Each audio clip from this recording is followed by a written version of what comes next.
Hello my dear student, आप सभी को मोस्ट वेलकम है यूट्यूब चैनल अपना प्रगतिशील क्लासेस में। आज हम लोग 10th क्लास के 10वां नंबर चैप्टर देखेंगे जिसका नाम है ब्रीथ में हम लोग प्रश्नावली आज देखेंगे। इसमें हम लोग देखेंगे प्रश्नावली का क्वेश्चन, जिसमें हमने पहला प्रश्नावली है। इसमें हम 10.1 का पहला क्वेश्चन है, एक ब्रीथ की कितनी स्पर्श रेखाएं हो सकती है। रिक्त स्थान देखेंगे और इस क्वेश्चन को हम लोग सॉल्व करेंगे। जो क्वेश्चन आप लोगों को सामने हम बताएंगे, इसमें हम लोग तीसरा क्वेश्चन देखेंगे और चौथा क्वेश्चन देखेंगे। तो इसको सॉल्व करके हम बताएंगे। पहला क्वेश्चन हमारा बनता है, एक ब्रीथ में कितनी स्पर्श रेखाएं होती है।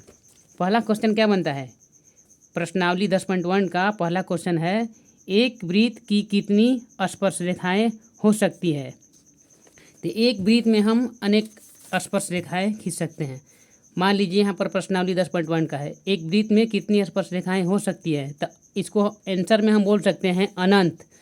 मान लीजिए यहाँ पर केंद्र लेकर के ब्रीथ खींचा, ब्रीथ पर बहुत सारा बिंदु हो सकते हैं। तो इस बिंदु पर एक स्पर्श रेखा खींचेंगे, इस बिंदु पर एक स्पर्श रेखा खींचेंगे, इस बिंदु पर एक स्पर्श रेखा खींचेंगे, यानी कि बहुत सारे बिंदुओं को हम स्पर्श रेखा खींच सकते हैं। तो एक ब्रीथ पर अनंत स्पर्श रेखाएं हो सकती हैं, जैसा कि हमने इस पर आपको दिखाया है। एक ब्रीथ की कितनी स्पर्श रेखाएं हो सकती है, तो अनंत। एक ब्रीथ पर अनेक बिंदु होंगे तो अनेक स्पर्श रेखाएं भी हो सकती है। अब रिक्त स्थान को हम लोग देखेंगे। रिक्त स्थान में देखेंगे, पहला सवाल मेरा क्या कहता है। रिक्त स्थान में यहाँ पर रिक्त स्थान में कह रहा है, रिक्त स्थानों की पूर्ति करें। किसी ब्रीथ की स्पर्श रेखा उसे, यहाँ पर खाली स्थान में क्या भराएगा, बिंदु पर प्रतिच्छेद करती है। तो इसका हम यहाँ पर आंसर बोलेंगे, किसी ब्रीथ की स्पर्श रेखाएं उसे एक बिंदु पर प्रतिच्छेद करती है। मान लीजिए यहाँ पर एक मेरा ब्रीथ है, परिधि लेकर के ब्रीथ खींचा, यहाँ पर n बिंदु है। तो इस पे हम एक बिंदु पर एक ही स्पर्श रेखा खींच सकते हैं, P और Q एक स्पर्श रेखा खींच सकते हैं। दूसरा नंबर क्वेश्चन क्या है, दूसरा नंबर में है, ब्रीथ को दो बिंदुओं पर प्रतिच्छेद करने वाली रेखा को खाली स्थान यहाँ पर है कहते हैं। मतलब क्या कहते हैं, तो दूसरा नंबर में यहाँ पर हम कहेंगे, ब्रीथ की दो बिंदुओं पर प्रतिच्छेद करने वाली रेखाएं को छेदक रेखा कहते हैं। मान लीजिए यहाँ पर ब्रीथ है, हमारा क्या है, ब्रीथ है, इस पर दो बिंदु है, एक बिंदु ए है, एक बिंदु बी है। तो दोनों बिंदुओं को हम क्या कर रहे हैं, इसमें प्रतिच्छेद कर रहे हैं। तो इस क्या कहलाएगा, छेदक रेखा कहलाएगा। अब तीसरा नंबर क्वेश्चन में क्या कहता है, तीसरा नंबर में एक ब्रीथ की खाली स्थान यहाँ पर रहेगा, समांतर स्पर्श रेखाएं हो सकती है। तो तीसरा नंबर में देखेंगे, यहाँ पर हम तीसरा नंबर में देखेंगे आप लोगों को,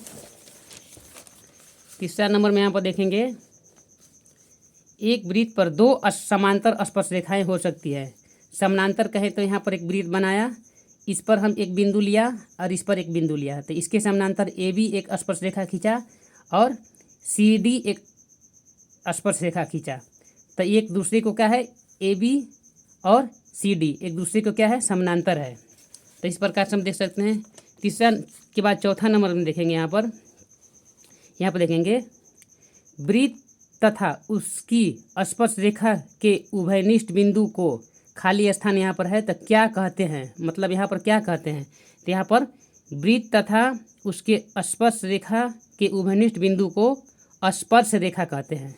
क्या कहते हैं, स्पर्श बिंदु कहते हैं, स्पर्श बिंदु कहते हैं। तो यहाँ पर क्या बोलेंगे, ब्रीथ तथा उसके स्पर्श रेखाओं के उभयनिष्ठ बिंदु को स्पर्श बिंदु कहते हैं। मान लीजिए यहाँ पर ब्रीथ है, यहाँ पर हमने एक ब्रीथ बनाया और यहाँ पर एक बिंदु है जो P बिंदु के नाम से हम जानेंगे। तो यहाँ पर P बिंदु के नाम से, तो यहाँ पर देखिए ब्रीथ को भी स्पर्श कर रहा है और रेखा को भी स्पर्श कर रहा है। तो इसको हम स्पर्श बिंदु कहेंगे, इसको हम क्या कहेंगे, स्पर्श बिंदु कहेंगे। अब नेक्स्ट देखेंगे हम, यहाँ पर पाँचवा नंबर, पाँचवा नंबर नहीं, इसका हम तीसरा नंबर क्वेश्चन देखेंगे।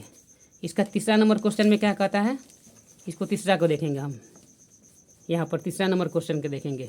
तीसरा नंबर क्वेश्चन में कह रहा है, 5 सेंटीमीटर त्रिज्या वाले एक ब्रीथ के बिंदु P पर स्पर्श रेखा OQ केंद्र O से जाने